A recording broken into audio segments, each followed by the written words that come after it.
बहुत दिनों बाद कुछ कहने का मूड बना। टॉपिक तो दिमाग में बहुत दिन से था, पर होता ना इसके लिए क्वाइट माइंड और मूड भी होना चाहिए उस टॉपिक पर कुछ कहने के लिए। सो आज आई थिंक क्वाइट माइंड है और टाइम भी है, मूड भी बन गया। आज मैं इस बात में बात करना चाहती हूँ, जैसे मैंने पहले ही बताया कि मैं बहुत लोगों के साथ रही हूँ। तो जब साथ में रहते हैं तो बहुत डिफरेंट तरीके लोगों को के साथ रहने का मौका होता है, लोगों को समझने का मौका मिलता है।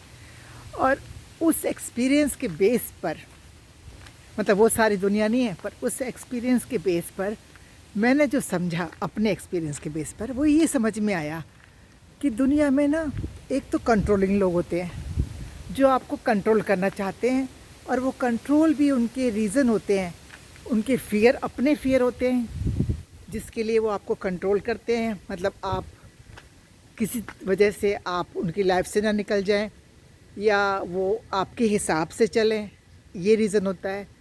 अपने फियर होते हैं और अपने उनके पास्ट बैड एक्सपीरियंस होते हैं, जैसे बचपन के एक्सपीरियंस, या अपने पेरेंट्स के एक्सपीरियंस, या अपने नेबर के एक्सपीरियंस, फ्रेंड्स के एक्सपीरियंस।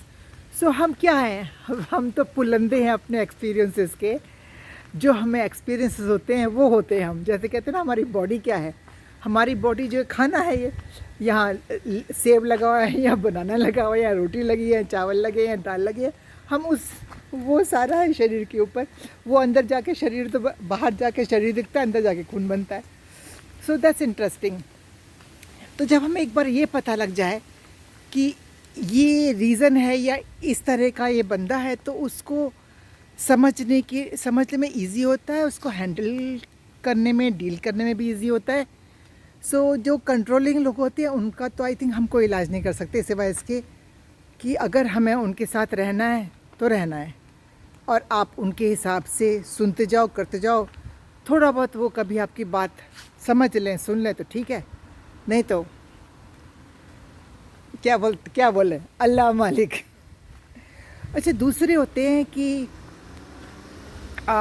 जब आप दो लोग साथ में रहते हैं, ये हर रिलेशनशिप में वर्क करता है। सास बहू में भी जैसे शादी होती है तो आपका पति या पत्नी डिफरेंट घर से आते हैं, डिफरेंट एटमॉस्फेयर से आते हैं।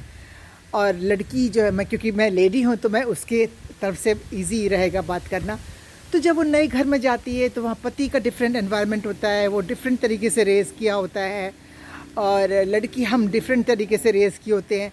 तो नया एनवायरनमेंट, न्यू पीपल, सास के साथ रह रहे, तो सास का अपना समझ, वो भी अपने एक्सपीरियंस के हिसाब से बनी हुई है। उसके पेरेंट्स ने जैसा उसको माहौल दिया, उसके पति और सास ने जैसा उसको माहौल दिया, वो उस बेस पर, अपने पास्ट एक्सपीरियंस के बेस पर, दैट्स व्हाट शी इज़। अब आप अपने एक्सपीरियंस पे, अपने पेरेंट्स ने आपको जो माहौल दिया, आप उसके हिसाब से बने हुए हैं। ये दो पार्टीज अब बीच में होती हैं। अब आपस की समझ होती है कि वो मिलान कैसे लाया जाए। तो समझदार लोग जो हैं टाइम देते हैं, पेशेंस के साथ। उन्हें पता है ये नया बंदा है, नई जगह आया है, नए एनवायरनमेंट से आया है, तो वो आराम से रहते हैं। तो मैंने ऐसे दोनों तरह के लोग देखे हैं, जो पेशेंस रखते हैं, वो टाइम देते हैं, वो समझते हैं क्योंकि वो इससे गुजरे होते हैं।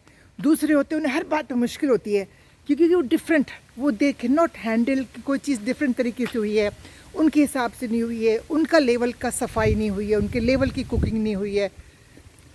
एक ये होता है। तो उसमें जो है टाइम दीजिए, आप कम्युनिकेशन रखिए, बताइए, क्योंकि कभी कभी हमें पता भी नहीं होता हम क्या कहें। अब इस उम्र में जाके मेरे को समझ में आया कि हम क्या कहें। अब मेरे को समझ में आया तो मैं जहाँ भी रहती हूँ, अब सास वास का चक्कर तो नहीं है, मैं कभी भी नहीं रही सास, पर दुनिया में हर एक को कोई ना कोई बंदा मिलता है और बंदे मिलते हैं जिनसे आपको लर्निंग मिलती है। मेरे दूसरे लोगों के साथ लर्निंग हो रही है, सास के साथ लकीली नहीं हुई। ऐसा कुछ नहीं हुआ, मेरे साथ कोई प्रॉब्लम नहीं थी, रहने का मौका भी ज़्यादा नहीं मिला, और वो एज गैप भी बहुत था। शी वॉज लाइक माई दादी माँ। उधर से तो नहीं हुआ। तो अब ये है कि जो ओपन कम्युनिकेशन के लिए रेडी है उसको आप बता दें, ये बोलें कि भाई हम डिफरेंट जगह से आए हैं, डिफरेंट तरीके से वहाँ काम होता था, आप कैसे करते हैं, ऐसे करते हैं, ठीक है हम ऐसे करेंगे, बट थोड़ा टाइम दीजिए, है ना। तो ये बोलना पड़ेगा क्योंकि उनकी हर एक को इतना समझदार नहीं होता, स्पेशली अगर वो डिफरेंट जगह नहीं रहा है। वो उसके लिए तो वही दुनिया है जो वो खुद है। वो उसका घर, उसका ऑफिस, वो अगर उसी दीवारों के बीच में रहा है तो उसको ज़्यादा एक्सपीरियंस नहीं है। तो अगर वो बहुत लोगों के साथ नहीं रहा है तो उसकी अपनी वही दुनिया है, और वो उसको मुश्किल होएगी समझने में कि भाई आप ऐसे क्यों हैं। तो ये है कि कोई भी रिलेशनशिप है, आप फ्रेंड्स हों, ने पड़ोसी अड़ोसी हों और रिश्तेदार हों, कोई भी हों, कहीं भी टकराहट हो तो आप फ़ौरन समझ जाइए कि ये जो देख रहे हैं ये दूसरी खिड़की से झांक रहे हैं, तो उनका दूसरा दृश्य दिख रहा है, और आप दूसरी खिड़की से झांक रहे हैं, आपको दूसरा दृश्य दिख रहा है। अब आप कह रहे हैं मेरे को तो गाय दिख रही है, वो कह रहे हैं नहीं नहीं मेरे को तो गाय नहीं, मेरे को तो पेड़ दिख रहा है। अब आप दोनों लड़ते जाओ। बात तो सच्चाई तो ये है कि वहाँ गाय भी है, वहाँ पर पेड़ भी है, बाहर जाके देखो तो। ऐसे ही सारा रिलेशनशिप का है कि वहाँ सभी आप दोनों सही होते हो, बस एक दूसरे की खिड़की पे जाकर देखो तो आपको दोनों चीज़ें दिखाई देंगी। तो ऐसे एक कॉमन ग्राउंड ढूंढिए, बात करिए, तो लाइफ दोनों की इजी होगी। क्योंकि जो कह रहा होता है वो भी तकलीफ़ में होता है, परेशानी में होता है, उलझन में होता है। दूसरी ना अपनी अपनी पर्सनैलिटी होती है, कुछ इजी कोई होती है, कुछ लोगों को एंग्जाइटी बहुत होती है, थोड़ा सा बहुत भी हिल जाए तो वो एंग्शियस हो जाते हैं। अब ये उनकी पर्सनैलिटी प्रॉब्लम है। तो ये है ना कि दुनिया में आपको बहुत चीज़ों से जूझना होता है। बाहर से इंसान ठीक ठाक लगता है, पर अंदर की दुनिया में उसका क्या उथल पुथल है तो उसको ही पता है। आपको बाहर से ठीक ठाक लगेंगे, नौकरी कर रहे हैं, हंस रहे हैं, बोल रहे हैं, ठीक ठाक, दो हाथ दो पैर सब कुछ सही नज़र आ रहा है, पर अंदर जो हिला हुआ है वो तो आपको दूसरी आंखें चाहिए उसको देखने के लिए। जो लर्निंग होती है अपनी सेल्फ लर्निंग होती है, और लड़ने की इच्छा होती है, तो आप कई जगह जा के सीखते हैं लोगों के बारे में कि कैसे लोग होते हैं, क्या होते हैं, और फिर ऐसे ये बात है। तो मेरे को बहुत दिन से था दिमाग में कि इस टॉपिक पे बात करूँगी, शायद कुछ लोगों को हेल्प हो जाए, क्योंकि हम सबकी टकराहट होती ही है, जैसे मेरी भी हुई है इन द पास्ट। अभी तो समझ में आ गया कि क्या है, तो मैं पिन पॉइंट कर पाती हूँ कि क्या चक्कर चल रहा है। पहले नहीं कर पाती थी, पहले सोचती थी वो मेरी गलती है। तो एक तो ये याद रखिए कि कभी भी कोई बात होती है तो इसमें आपकी प्रॉब्लम नहीं होती है, ये उस बंदे की प्रॉब्लम होती है जो कह रहा है, उसका प्रॉब्लम।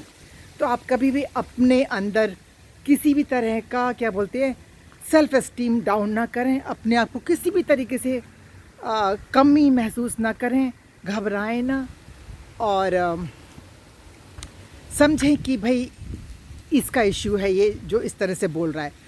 तो जब भी कोई ख़राब बोलता है, गुस्सा करता है, वो अंदर से दुखी होता है, उसका दुख है। हम भगवान नहीं है, नेचुरली हमारे ऊपर आता है अगर हम उनके साथ बहुत ज़्यादा रहते हैं, आना जाना रहता है। बट एक बार समझ में आ जाए तो थोड़ी देर बाद आप अपने आप को ठीक कर पाते हैं कि अरे रे रे ये हमारा नहीं है। उस वक्त तो उसमें घूम ही जाते हैं उस चक्करखाने में, क्योंकि मैं भी स्कूल जाती हूँ, सब तरह के बच्चे मिलते हैं। पर अब ये मेरा धीरे धीरे अच्छा हो रहा है। पहले से पूरा दिन ख़राब होता था, अभी जो है ये कुछ मिनट ही लगते हैं और डिटैच कर पाती है। Oh that's his problem, her problem, not my problem. क्योंकि जब भी तरीके से कोई रिएक्ट करता है, उस रिएक्शन के पीछे उसका अपना कुछ होता है। ज़रूरी नहीं आपका ही उसमें कुछ बात हो, कुछ कमी हो, या आपसे कोई गलती हुई हो। तो आशा है आपको कुछ अंडरस्टैंडिंग हुई होगी, जिसको ये नया टॉपिक लगे, ख़ासतौर से जो यंग है मेरे से। बाकी तो सभी आजकल सभी बहुत समझदार हैं।